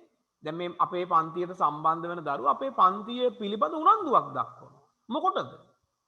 එක තමයි ගුණාත්මක නිෂ්පාදනයක් ලබා ගැනීම. ගනුදෙනුකරුවන් ව්‍යාපාරය කෙරේ උනන්දු වෙන්න බලපාන හේතු දෙකයි. ගනුදෙනුකරුවෙක් ව්‍යාපාරයෙන් අපේක්ෂා කරනවා ගුණාත්මක භාණ්ඩයක් නැත්නම් ගුණාත්මක සේවාවක්, ගුණාත්මක නිෂ්පාදිත ලබා ගැනීම. ඒ වගේම ඔබ බලාපොරොත්තු වෙනවා ගුණාත්මක නිෂ්පාදන විතරක් නෙමෙයි, ඒ ගුණාත්මක නිෂ්පාදන සාධාරණ මිලකට ලබා ගැනීම. පැහැදිලි? එතකොට ගනුදෙනුකරුවන් ව්‍යාපාරය කෙරෙහි උනන්දු වෙන්නේ කාරණා දෙකක් නිසා. මොකක්ද? එකක් නිෂ්පාදනවල ගුණාත්මක බව, අනික තමයි සාධාරණ මිලකට ලබා ගැනීම. ඊළඟට ඉන්නවා සැපයුම් කරුවෝ. දැන් මං කියවනේ අර අපේ ව්‍යාපාරෙට මාළු සපයන එක්කෙනෙක් ඉන්නවා, එළවලු සපයන එක්කෙනෙක් ඉන්නවා නේ? පොල් සපයන එක්කෙනෙක් ඉන්නවා කියලා. දැන් සැපයුම් කරුවෝ ව්‍යාපාර කටයුතු කෙරේ උනන්දු වෙනවා. සැපයුම් කරු නේ? අපිට මේ මාළු සපයන එක්කෙනා කියලා. මේ සැපයුම් කරු ව්‍යාපාර කටයුතු පිළිබඳ උනන්දු වෙන්න ප්‍රධාන හේතු දෙකයි. එකක් තමයි සපයන ලද භාණ්ඩ සඳහා නිසි පරිදි මුදල් ලබා ගැනීම. මොකද මෙයා කලින් දවසේ මාළු ගෙනත් දීලා ගිහින් තියෙන. තාම ඒක සල්ලි දීලා නැහැ. නේ? සපයන ලද භාණ්ඩවලට නිසි පරිදි මුදල් ලබා ගැනීමටත් අඛණ්ඩ ඇණවුම් ලබා ගැනීමටත්. දැන් අද මෙයා මාළු ගෙනත් දුන්නා. ඒතර මෙයා ව්‍යාපාරය කෙරේ උනන්දු වෙනවා. මොකද හේතුව හෙටත් එයාට කියාවි මාළු ගෙනත් දෙන්න කියලා. ඒතර සැපයුම් කරුවේ ව්‍යාපාර කටයුතු පිළිබඳව ඇල්මක් දක්වන්න බලපාන ප්‍රධාන හේතු දෙකයි. අඛණ්ඩ ඇණවුම් ලබා ගැනීම, නිසි පරිදි මුදල් ලබා ගැනීම. ඊළඟ පාර්ශවයේ මූල්‍ය ආයතන. අපි කො මූල්‍ය ආයතන කියන්නේ ණය, උපදේශන සේවා සපයන බැංකු සහ ණය දෙන ආයතන. එතකොට මේ ණය දෙන ආයතන, බැංකු ව්‍යාපාර කටයුතු පිළිබඳ ඇල්මක් දක්වන්නේ ඇයි? ප්‍රධාන හේතු දෙකයි. දෙන ලද ණය අය කර ගැනීම සඳහා. මොකද මේ බැංකු ගත්තාම ඇල්මැති පාර්ශවයක් මේගොල්ලෝ මේ ව්‍යාපාරවලට ණය දීලා තියෙනවා. ඒතර බැංකුව ව්‍යාපාර කටයුතු පිළිබඳව ඇල්මක් දක්වන්න එක හේතුවක් තමයි දෙන ලද ණය අය කර ගැනීමටත් ඒ විතරක් නෙමෙයි තව දුරටත් ණය සැපයීමට. නේ? මෙයා ගැන උනන්දු වෙන මොකටද? දෙන ලද ණය අය කර ගන්නත් තව දුරටත් ණය සපයන්නත් මූල්‍ය ආයතන ව්‍යාපාර කෙරේ උනන්දු වෙනවා. ඒ විතරක් නෙමෙයි රජය නිරන්තරයෙන් ව්‍යාපාර කෙරේ උනන්දුවක් දක්වනවා. රජය ව්‍යාපාර කෙරේ උනන්දුවක් දක්වන එක හේතුවක් තමයි ලැබිය යුතු බදු ආදායම් නිසි ලෙස ලබා ගන්න. රජය ව්‍යාපාර කෙරෙහි ඇල්මෙන් ඉන්නේ. ඒතර මෙයා කෙරේ ඇල්මෙන් ඉන්න එක හේතුවක් තමයි බදු මුදල් නිසි පරිදි අය කරගන්න. ඒ වගේම රැකියා අවස්ථා උත්පාදනය කිරීම. ව්‍යාපාර පටන් ගන්න රටේ රැකියා අවස්ථා වැඩි වෙනවා. તો රජයේ ව්‍යාපාර කෙරෙහි ඇල්මක් දක්වනවා හේතු දෙකක් මම කිව්ව. එකක් නිසි පරිදි බදු ආදායම එකතු කරගන්න, අනික තමයි රැකියා උත්පාදනය. තුන්වෙනි කාරණේ තමයි ජාතික නිෂ්පාදනය වර්ධනය කර ගැනීම. දැන් රටක ඉන්න මිනිස්සු එකතු වෙලා නිෂ්පාදනය කරන භාණ්ඩ හා සේවාවල වටිනාකම අපි කියන්නේ ජාතික නිෂ්පාදනය. එතකොට මේ වගේ ව්‍යාපාර වැඩි වෙන්න රටේ ජාතික නිෂ්පාදනය වැඩි වෙනවා. එතකොට රජය ව්‍යාපාර කටයුතු කෙරෙහි ඇල්මක් දක්වන්න එක හේතුවක් තමයි ජාතික නිෂ්පාදනය වැඩි කර ගැනීම. තරඟකරුවෝ. තමන්කො මේ අපේ උපකාරක පන්තියට තවත් උපකාරක පන්තියක් තරඟකරුවේ.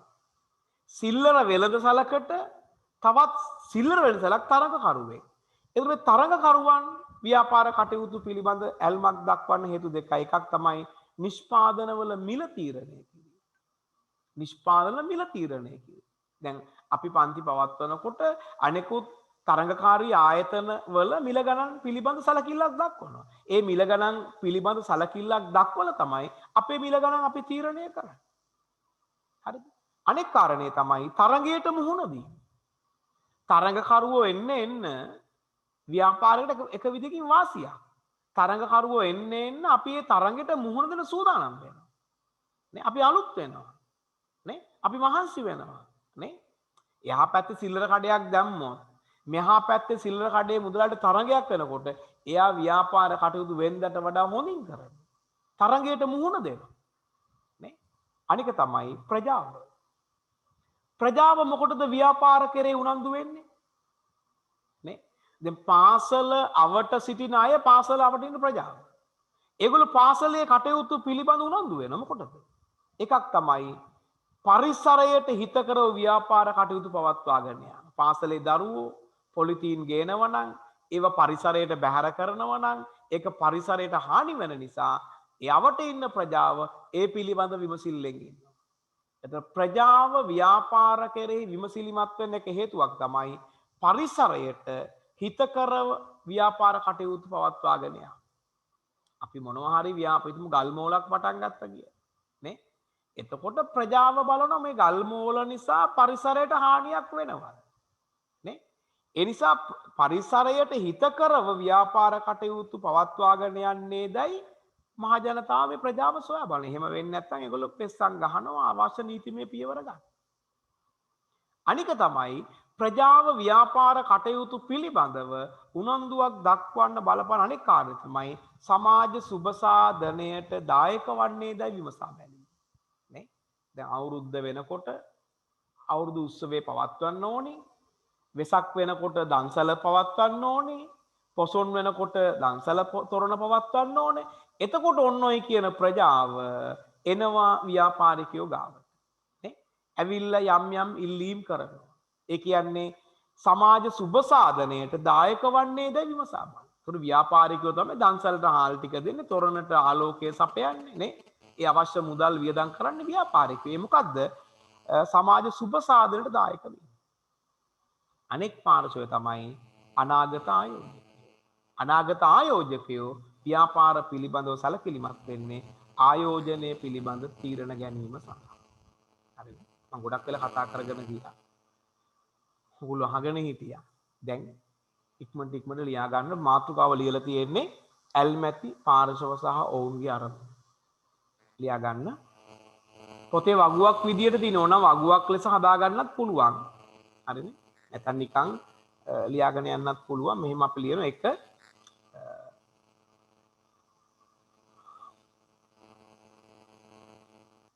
අයිතිකරුවන්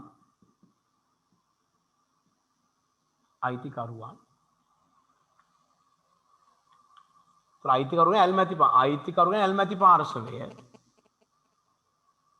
දැන් ඊට පස්සේ අරමුණු ටික අනිත් පැත්තෙන් ලියනවා අපි. මේ අයිතිකරුවන්ගේ අරමුණු තුනක් තියෙනවා පුතේ. අයිතිකරුවන් අරමුණු තුනයි. හරිද? ලියා ගන්න පළවෙනි අරමුණ ආයෝජනයේ සුරක්ෂිතතාව. ආයෝජනයේ සුරක්ෂිතතාව.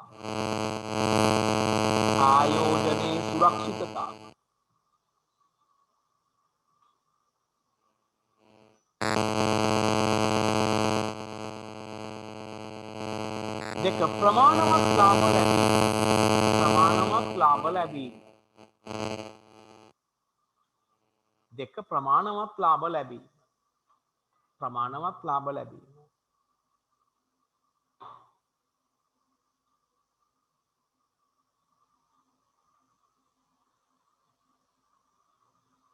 තුන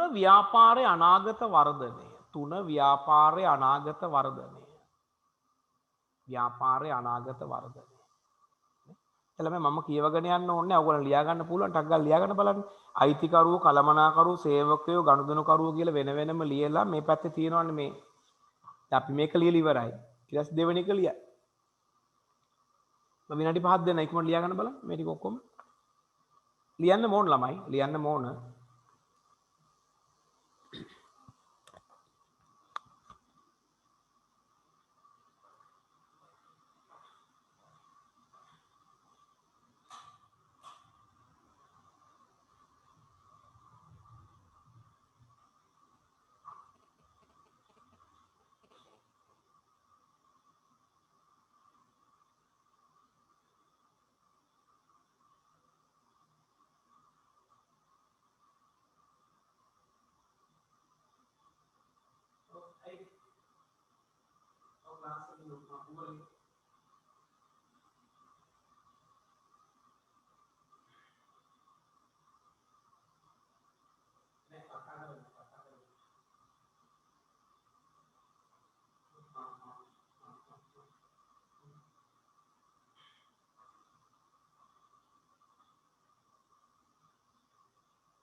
අයිතිකරුවෝ ඊට පස්සේ කළමනාකරුවෝ ලියන්න. කළමනාකරුවෝගේ අරමුණු දෙකයි. සේවකයෝගේ අරමුණු දෙකයි. ගනුදෙනුකරුවන්ගේ අරමුණු දෙකක් තියෙනවා. සැපයුම්කරුගේ අරමුණු දෙකයි. මූල්‍ය ආයතන වල අරමුණු දෙකයි. රජයේ අරමුණු 3යි. තරඟකරුවන්ගේ අරමුණු දෙකයි. ප්‍රජාවගේ අරමුණු දෙකයි. අනාගත ආයෝජකයන්ගේ අරමුණු එකයි.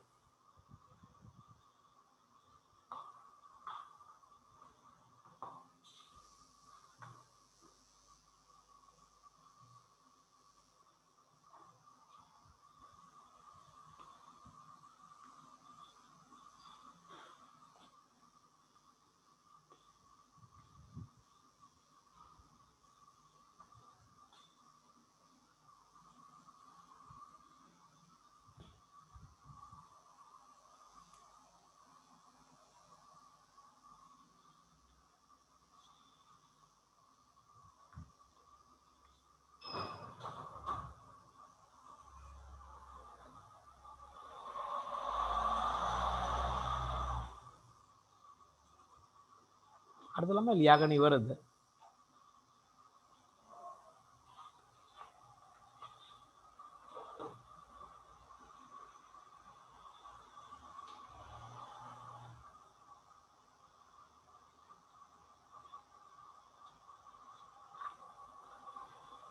ඒ ටික ලියාගෙන ඉවර නම් ඊට පස්සේ ලියන්න ඕන මෙන්න මේ මාතෘකාව. ඒ ටික ලියාගෙන ඉවර වෙලා මෙන්න මේ මාතෘකාව ලියන්න. නැත්තම් එතනට ඉඳ තියාගෙන මේ මාතෘකාව ලියා ගන්න. ඇල්මැති පාර්ශව මගින් ඇල්මැති පාර්ශව මගින් ව්‍යාපාර අපේක්ෂිත දායකත්වය.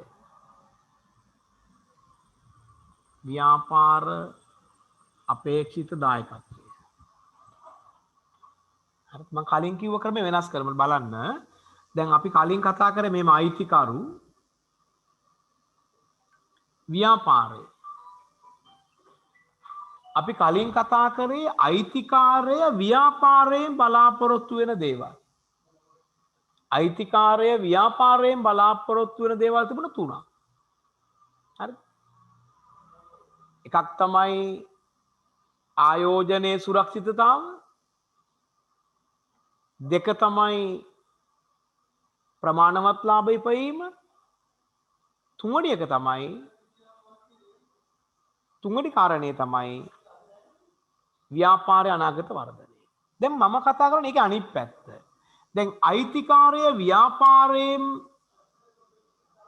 කාරණා තුනක් බලාපොරොත්තු වෙනවා වගේම ව්‍යාපාරය මේක අනිත් පැත්ත. ව්‍යාපාරය අයිතිකරුගෙන් අපේක්ෂා කරන දේවල්. නේ. ව්‍යාපාරය අයිතිකරුගෙන් නැත්නම් ඇල්මැති පාර්ශව මගින් ව්‍යාපාරයේ අපේක්ෂිත අරමුණු.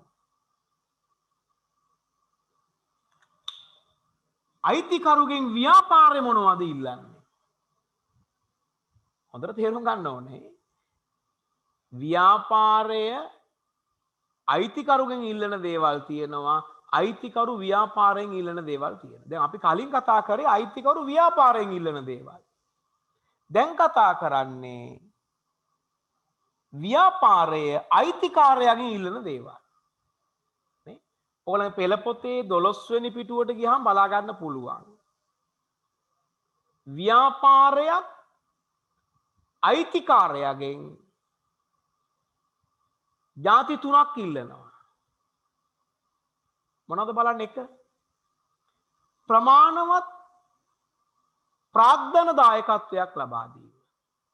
ව්‍යාපාරය අයිතිකාරයට කියනවා අනේ මහත්තයෝ ප්‍රමාණවත් ප්‍රාග්ධනයක් යොදවන්න. හොඳ මුදලක් දාන්න මේ ව්‍යාපාරයට. කවුද කියන්නේ?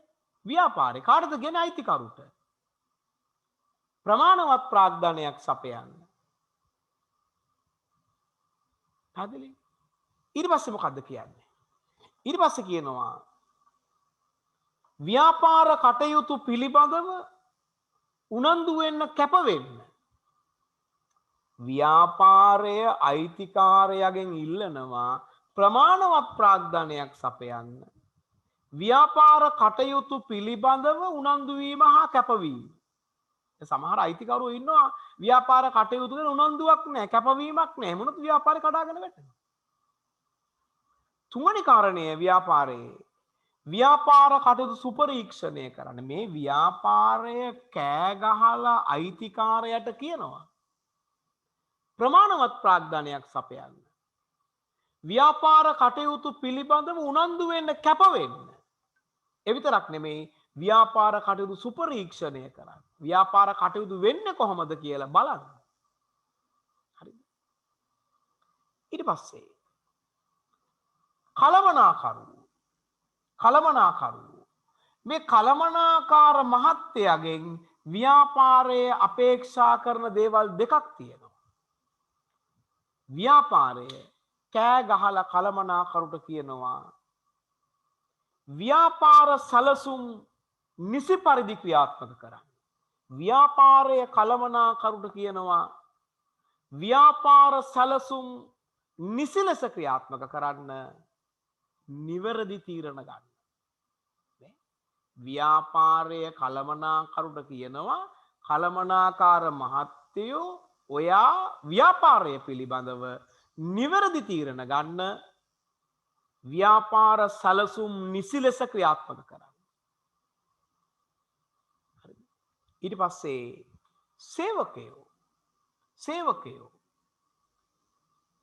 සේවකයා ව්‍යාපාරයෙන් බලාපොරොත්තු වන සාධාරණ වැටුපක්. සේවකයා ව්‍යාපාරයෙන් බලාපොරොත්තු වුණා රැකියාවේ සුරක්ෂිත බව. දැන් ව්‍යාපාරය සේවකයාගෙන් ඉල්ලන දේවල්. ව්‍යාපාරය සේවකයාගෙන් ඉල්ලනවා පවරන ලද කාර්ය නිසි ලෙස ඉටු කරන්න. ව්‍යාපාරය කියන සේවක මහත්තයෝ ඔයාට පවරලා තියෙන කාර්ය නිසි ලෙස ඉටු කරන්න. දෙවෙනි එක කියනවා ශ්‍රම ඵලදායීතාව වැඩි කරන්න. මීට වඩා උනන්දු වල වැඩ කරන්න. ශ්‍රම ඵලදායීතාව වැඩි කරන්න, පවරන ලද කාර්ය නිසි ලෙස ඉටු කරන්න. ව්‍යාපාරය සේවකයට කියන දේ.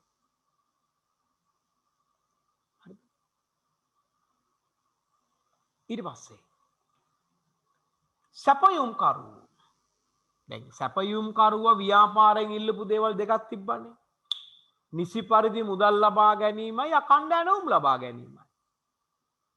සැපයුම්කරු ව්‍යාපාරයෙන් ඉල්ලනවා නිසි පරිදි මුදල් දෙන්න, අඛණ්ඩ ඇණවුම් දෙන්න. ඒකම අනිත් පැත්ත ව්‍යාපාරය සැපයුම්කරුගෙන් ඉල්ලන දේවල් තියෙනවා. ව්‍යාපාරය සැපයුම්කරුගෙන් කාරණා දෙකක් ඉල්ලනවා. එකක් තමයි ව්‍යාපාරය සැපයුම්කරුගෙන් ඉල්ලනවා ගුණාත්මක අමුද්‍රව්‍ය දිගටම ලබා දෙන්න. පොඩි මාළු නම් හොඳ මාළු දිගටම ලබා දෙන්න. ගුණාත්මක අමුද්‍රව්‍ය අඛණ්ඩව ලබා දෙන්න. අනික තමයි කලට වේලාවට අමුද්‍රව්‍ය දෙන්න. දවල් කෑම හදන තැනට රැට මාළු ගෙනල්ලා වැඩක් නැහැනේ. ඒ නිසා ව්‍යාපාරය සැපයුම්කරුට කියනවා ගුණාත්මක භාණ්ඩ අඛණ්ඩව දෙන්න. ගුණාත්මක අමුද්‍රව්‍ය අඛණ්ඩව දෙන්න. කලට වේලාවට අමුද්‍රව්‍ය ටික දෙන්න. හරි. ඊළඟට රජය ව්‍යාපාරයෙන් බලාපොරොත්තු වුණ ಜಾති තුනක්. එකක් තමයි නිසි පරිදි බදු අය කරගන්න, රැකියා උත්පාදනය, ජාතික නිෂ්පාදනය වැඩි කරන්න. රජයේ මෙයාගෙන් බලාපොරොත්තු වෙන දේවල්. එතකොට ව්‍යාපාර රජයෙන් බලාපොරොත්තු වෙන දේවල්. ව්‍යාපාර රජයෙන් බලාපොරොත්තු වෙනවා ව්‍යාපාර සඳහා හිතකර දිරිගැන්වීම් ලබා දීම. ව්‍යාපාර සඳහා හිතකර දිරිගැන්වීම් ලබා දීම. හරිද? ඔයගොල්ලෝ මේ පැත්ත ලියලා ඉවර කරගෙන ඇති. මේ ටික ලියලා ඉවර කරගෙන ඇති. දැන් මේ ටික සාකච්ඡා කරේ. එතකොට පාඩම ඉවරයි. හරිනේ? පළවෙනි පාඩම අපි කතා කරලා ඉවර කරලා ව්‍යාපාර පසුබිම කියන පාඩම. අපි ලබන සතියේ පුළුවන් දෙවෙනි පාඩමට යන්න ව්‍යාපාර පරිසරය කියන එකට. එතකොට ඕගොල්ලෝ ඒ ලබන සතියේ ඉඳලා පාඩමට සම්බන්ධ වෙනකොට අපි ඕගොල්ලන් නිබන්ධන ලබා දීලා තියෙන නිබන්ධන ලබාගෙන පන්ති ගාස්තු නිසි පරිදි ගෙවලා ඊළඟ සතියේ ඉඳලා ඕගොල්ලන්ට පන්තියට පිළිවෙලින් සම්බන්ධ වෙන්න පුළුවන්. අපි දෙවෙනි පාඩම පටන් ගන්නවා ලබන සතියේ. හරිද? එතකොට දැන් අර එහා පැත්තේ තියෙන මේ කාරණා ටික ලියලා ඉවර වෙච්ච දරුවෝ දැන් මේ මාතෘකාව ලිව්වා ඇල්මැති පාර්ශව මගින් ව්‍යාපාරයෙන් අපේක්ෂා කරන දායකත්වය කියලා නේ. අපි දැන් ඊට පස්සේ ඒකේ පැහැදිලි කර ගැනීම කරගමු. ඒකේ පැහැදිලි කිරීම කරගමු. හරිද? ලියන්න අයිතිකරුවන්. ඒ කියන්නේ මෙයා අයිතිකරු පළවෙනි එක. දැන් අපි කලින් කතා කරේ ව්‍යාපාරයෙන් අයිතිකරු අපේක්ෂා කරපු දේවල්. දැන් කතා කරන්නේ අයිතිකරුගෙන් ව්‍යාපාරයේ බලාපොරොත්තු වෙන දේවල්. ඒතර අයිතිකරුගෙන් ව්‍යාපාරයේ බලාපොරොත්තු වෙන දේවල් තුනක් තියෙනවා. නේ? ලියන්න 1 අයිතිකරු කියලා ලිව්වා. ඊට පස්සේ 1 ප්‍රමාණවත් ප්‍රාග්ධන දායකත්වයක් ලබා දීම. ප්‍රමාණවත් ප්‍රාග්ධන දායකත්වයක් ලබා දීම. ප්‍රමාණවත් ප්‍රාග්ධන දායකත්වයක් ලබා දීම.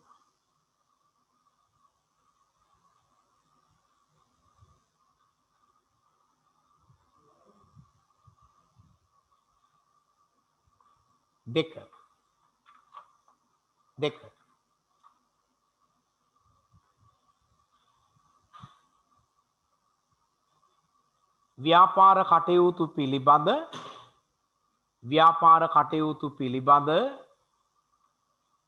ව්‍යාපාර කටයුතු පිළිබඳ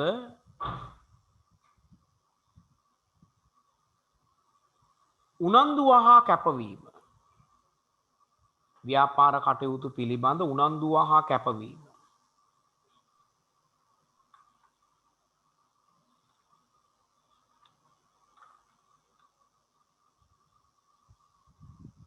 තුන ව්‍යාපාර කටයුතු සුපරීක්ෂණය. ව්‍යාපාර කටයුතු සුපරීක්ෂණය. ව්‍යාපාර කටයුතු සුපරීක්ෂණය.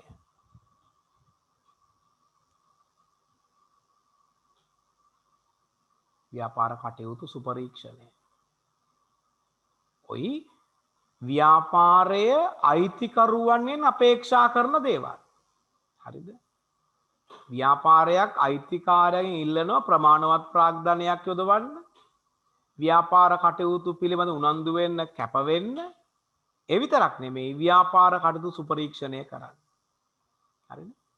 දෙවෙනි එක ලියන්න කළමනාකරුවෝ.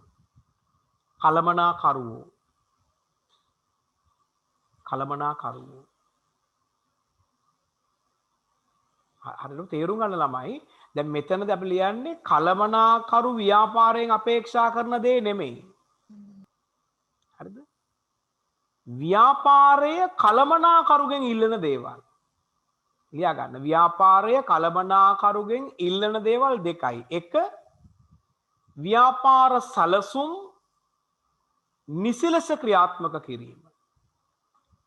ව්‍යාපාර සැලසුම් නිසිලස ක්‍රියාත්මක කිරීම. ව්‍යාපාර සැලසුම් නිසිලස ක්‍රියාත්මක කිරීම. ව්‍යාපාර සැලසුම් නිසිලස ක්‍රියාත්මක කිරීම.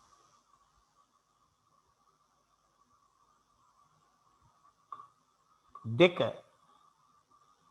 නිවැරදි තීරණ ගැනීම. නිවැරදි තීරණ ගැනීම. නිවැරදි තීරණ ගැනීම.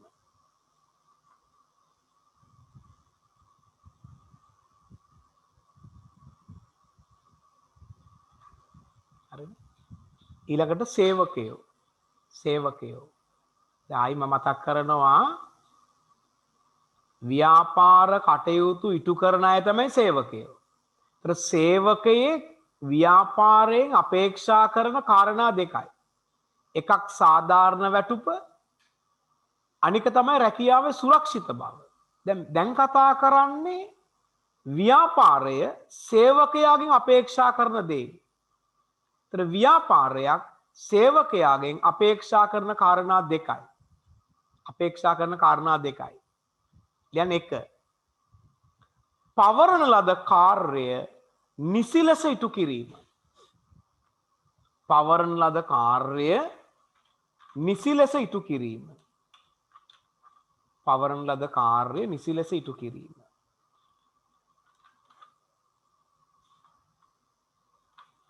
පවරන ලද කාර්ය නිසි ලෙස ඉටු කිරීම.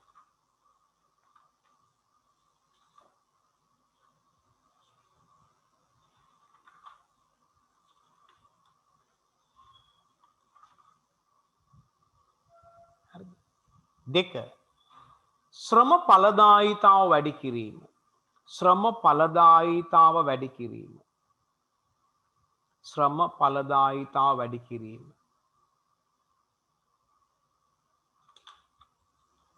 ශ්‍රම ඵලදායීතාව වැඩි කිරීම.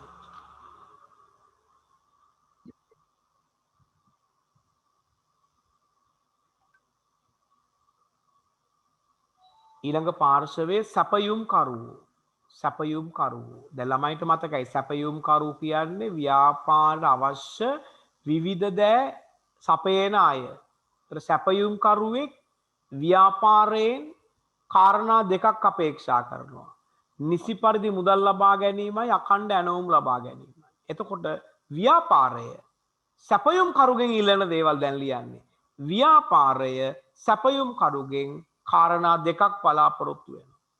කියන්නේ එක ගුණාත්මක අමුද්‍රව්‍ය අඛණ්ඩව සැපයීම. ගුණාත්මක අමුද්‍රව්‍ය අඛණ්ඩව සැපයීම. ගුණාත්මක අමුද්‍රව්‍ය අඛණ්ඩව සැපයීම.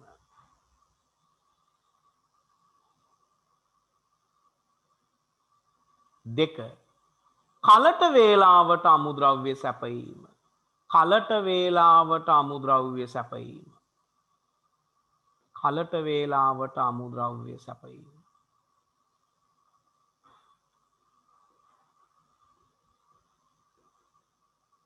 කලට වේලාවට අමුද්‍රව්‍ය සැපයීම. අප ඊළඟ පාර්ශවයේ රජය. රජයක් ව්‍යාපාරයකින් කාරණා තුනක් බලාපොරොත්තු වුණා. නිසි පරිදි බදු මුදල් ලබා ගැනීම, රැකියා උත්පාදනය, ජාතික නිෂ්පාදනය වැඩි කිරීම. හැබැයි ව්‍යාපාර රජයෙන් ඉල්ලන්න එක දෙයයි. ව්‍යාපාරයක් රජයෙන් ඉල්ලන්න එක දෙයයි ලියා ගන්න. රජය යටතේ ව්‍යාපාර සඳහා හිතකර දිරිගැන්වීම් ලබා දීම. ව්‍යාපාරය සඳහා හිතකර දිරිගැන්වීම් ලබා දීම.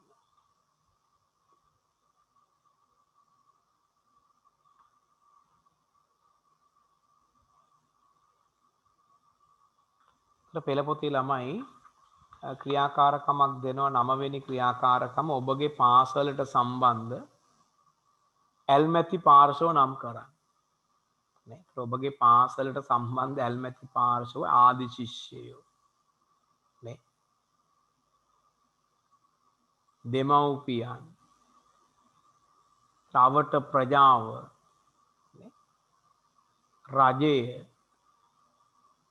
විවිධ ස්වේච්ඡා සංවිධාන ඔබගේ පාසල කෙරෙහි ඇල්මැත් දක්වන පාර්ශව. ඔවුන් පාසලෙන් ඉටු කර ගැනීමට බලාපොරොත්තු වන අරමුණු හා පාසල ඔවුන්ගෙන් අපේක්ෂිත දායකත්වය.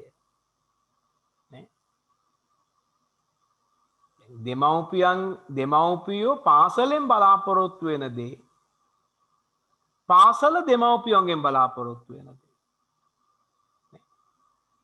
ආදි ශිෂ්‍යයෝ පාසලෙන් බලාපොරොත්තු වෙන දේ, පාසල ආදි ශිෂ්‍යයාගෙන් බලාපොරොත්තු වෙන දේ. දරුවෝ පාසලෙන් බලාපොරොත්තු වෙන දේ, පාසල දරුවන්ගෙන් බලාපොරොත්තු වෙන දේ. හරිද? ඒක ලියන්නට පුළුවන් ඕගොල්ලෝ ලියන්න ඕන. 10 වෙනි එක ඔබ ප්‍රදේශීය ව්‍යාපාර කටයුතු කරන පහත දැක්වෙන ආයතනවල ඇල්මැති පාර්ශ්ව හඳුනාගෙන සටහන් කරන්න. වාණිජ්‍ය බැංකුව ගැන ඔබ ප්‍රදේශන මහජන බැංකුව හරි නේ ලංකා බැංකුව හරි වෙනත් පෞද්ගලික බැංකුවක් කර්මාන්ත ශාලාවක් ඒවට ඇල්මැති පාර්ශ්ව නේ ද කර්මාන්ත ශාලාවක ඇල්මැති පාර්ශ්ව අයිතිකරුවෝ කළමනාකරුවෝ සේවකයෝ සැපයුම්කරුවෝ තරගකරුවෝ නේ වගේ ලියන්න පුරුදු වෙන්න ඕනේ. ඒවා ක්‍රියාකාරකම් කරන්න. හරිනේ? එතකොට අපි පළවෙනි පාඩම ඉවර කරා. දැන් ඔයගොල්ලෝ ඒක සටහන් ටික ලියලා තියෙන්න ඕන මේක ව්‍යාපාර අධ්‍යයනය මේ ටික කටපාඩම් කරගන්න ඕනේ. ව්‍යාපාරයක් කියන්නේ මොකද්ද? ලාභ අපේක්ෂිත ව්‍යාපාර අරමුණු මොනවද? අවශ්‍යතා කියන්නේ මොනවද? උවමනා කියන්නේ මොනවද? අවශ්‍යතාවල ලක්ෂණ, උවමනාවල ලක්ෂණ, භාණ්ඩ නිෂ්පාදන ව්‍යාපාර, සේවා නිෂ්පාදන ව්‍යාපාර, භාණ්ඩ හා සේවා අතර වෙනස්කම්, නිෂ්පාදන සාධක, එකිනෙක නිෂ්පාදන සාධක මොනවද? නේ? ඇල්මැති පාර්ශව. ඇල්මැති පාර්ශවයෙන් ව්‍යාපාරය අපේක්ෂා කරන දේ, ව්‍යාපාරය ඇල්මැති පාර්ශවයෙන් අපේක්ෂා කරන දේ පාඩම ඉවර වෙනකොට ඕගොල්ලන්ට හොඳින් අවබෝධ වෙලා තියෙන්නට ඕන. හරිනේ? අපි ලබන සතියේ අලුත් පාඩම් පටන් ගන්නවා ව්‍යාපාර පරිසරය කියන එක. නේ? අදට පන්ති නතර කරනවා. ඔයගොල්ලෝ හැමෝටම සුබ රාත්‍රියක්.